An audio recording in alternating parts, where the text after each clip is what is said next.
So di ana guys, ato nang gitistingan ang atong bag-ong abot nga atong order sa Shopee nga non-stick griller. So atong gitistingan mga business kung okay ba to. So okay mga business, oh, di siya dumitikit. Yan. Kuno. So dai na. Ay man. Udah na pilit. Oh, hindi ba oh. Ako man. Pilit ng gani. Pilit na pero matang-tang man mo yung ano. So, tumbalihon. So muna atong kuan i-order sa Shopee mga business na griller. Kano pa na yung abot? Saka mo na matikaya. Griller kaya mo ta matika man ang abot sinong kan baboy. Diba? Kaya nga na. So muna sa mga business no, aso-aso na za. Ang atong sunog ba. So, yan po mga business. So, ang atong order nga atong pinalit na 85 kilos na baboy. So,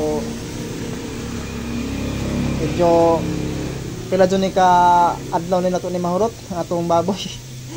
So, nagtibo ta mga business kasi ano, para di na ta sigig palit sa merkado nga napakamahal ang kilo sa merkado. So, mo na nagtibo tag palit. So, ato po din isang paulian pod. Ang uban pod, ug na pa gustong na mo ambet. So natay dire atong kilo dire is 360 lang. So ubos ta og mga 20 pesos sa market.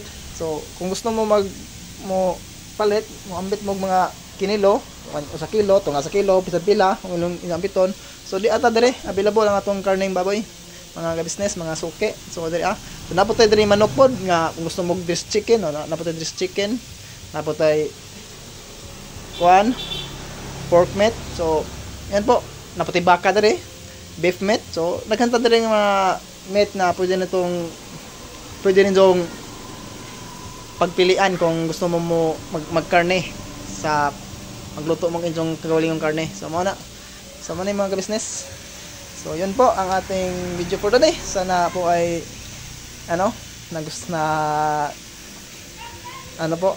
natuwa po kayo sa mga video natin. So yun po. At nakakakuha po kayo ng inspiration at saka idea sa atong pagbi-business sa atong tindahan. So atong business dire is unang-una is fried chicken lang. Tapos nagdagdag tayo ng mga ulam, kahit anong ulam. Basta sa pagsimula ko lang dito mga business, cart lang po ang ating business sa dati. Nagsimula tayo sa cart, sa fried chicken, hanggang hanap tayo ng pisto. Tapos fried chicken, pagkatapos sa fried chicken, nagdagdag tayo ng printer, may tayong printer, tapos printer, nagdagdag tayo ng GCash transaction, yung cash out, cash in sa GCash. At ngayon, mayroon tayong mga ulam na. At soon, mayroon tayong meat shop soon. So yun po ang ating mga mga goals sa atong business. So yun po mga business. Thank you for watching and God bless.